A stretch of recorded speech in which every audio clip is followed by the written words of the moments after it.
Good morning, students. Today is Friday, 27th of August 2021. We are conducting a special morning assembly for you today, celebrating Janmashtami, the birth of Lord Krishna. We will start the assembly with a live sketch of Lord Krishna by Mamta Chaudhary ma'am. It will be followed by a shalok from Bhagavad Gita by Sonal Sharma ma'am. She will tell you how the teachings of this mighty book can enlighten you towards a pragmatic approach to life. Then Sumit ma'am will sing a mesmerizing Krishna bhajan for you. हाथी घोड़ा पाल की जय कन्हैया लाल की। हाथी घोड़ा पाल की जय कन्हैया लाल की। सुप्रभात मेरे प्रिय विद्यार्थियों, आप सबको कृष्ण जन्माष्टमी की ढेरों शुभकामनाएं। इस दिन भगवान कृष्ण धरती पर अवतरित हुए थे। उन्हें हम भगवान विष्णु के 8वें अवतार के रूप में भी जानते हैं। जब जब धरती पर धर्म का नाश होता है, भगवान किसी न किसी रूप में अवतरित होकर मानवता की रक्षा करते हैं। भगवान कृष्ण का जन्म सावन मास की अष्टमी पर हुआ। उस समय यमुना नदी पूरे अपने उफान पर थी। राजा वासुदेव, जो कि राजा कंस की जेल में बंद थे जब कृष्ण जी का जन्म हुआ, उन्होंने उन्हें संभाल कर एक टोकरी में रखा और वो चल पड़े नंदगांव की तरफ। रास्ते में उन्हें यमुना मिली, जो कि मैंने पहले ही बता दिया, खूब मूसलाधार बारिश के चलते उसका जल स्तर काफ़ी ऊंचा हो गया था।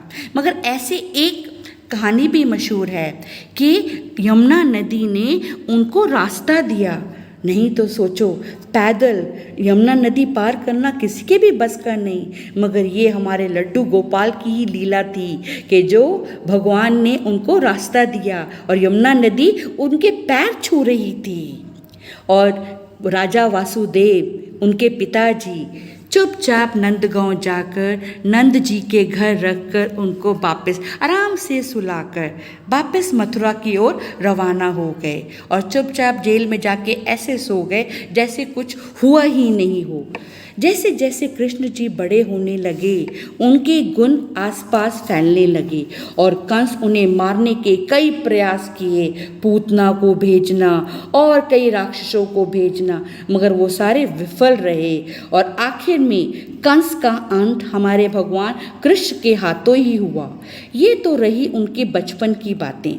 मेरे प्रिय बच्चों, हम कई नामों से अपने लड्डू गोपाल को जानते हैं, जैसे माखन चोर, गोपाला, नंदलाला, यशोदा नंदन, गिरिधारी आदि। आपने देखा होगा इस दिन मटकी फोड़ने की भी कई स्पर्धाएं होती हैं, प्रतियोगिताएं होती हैं। लोग इसको बड़े जोश से मनाते हैं, खासकर महाराष्ट्र में, उत्तर प्रदेश में, हमारे पूरे देश में ही ये बहुत ही धूमधाम से मनाया जाता है मटकी फोड़ने का। तो बच्चों, आपने ज़रूर देखा होगा।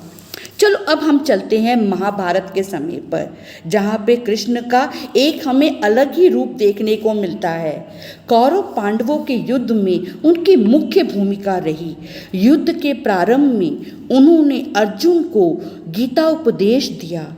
घर घर में, हम सबके घरों में गीता होती है। गीता बहुत ही एक पवित्र पुस्तक है। उसमें ऐसी ऐसी बातें लिखी हैं कि अगर हम अपने जीवन में उसका धारण कर लें तो रियल, हम सच बोल रही हूँ मैं, कि आप सब बहुत अच्छे नागरिक बन जाएंगे और आप सबको बहुत जानना इसका जरूरी भी है। तो मेरे प्रिय दोस्तों, कृष्ण जी के जन्म दिवस पर हमें भी अपने अंदर की कमजोरियों को समाप्त करना चाहिए और एक अच्छा बच्चा बनकर अपने माता पिता की बात माननी चाहिए। तो मेरे साथ फिर से एक बार बोलो, हाथी घोड़ा पाल की जय कन्हैया लाल की। हाथी घोड़ा पाल की जय कन्हैया लाल की।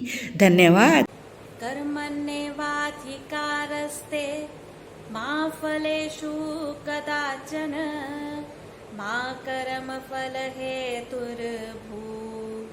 मा ते संगस्तु अकर्मणे।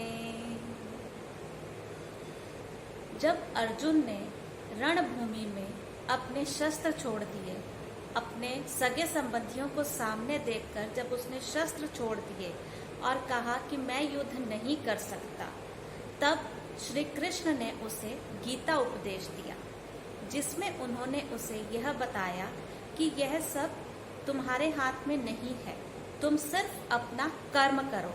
और जो यह श्लोक मैंने आपको सुनाया है, इसमें पूरी गीता का सार है कि हमें सिर्फ अपना कर्म करना चाहिए, उसकी इच्छा, फल की इच्छा नहीं करनी चाहिए।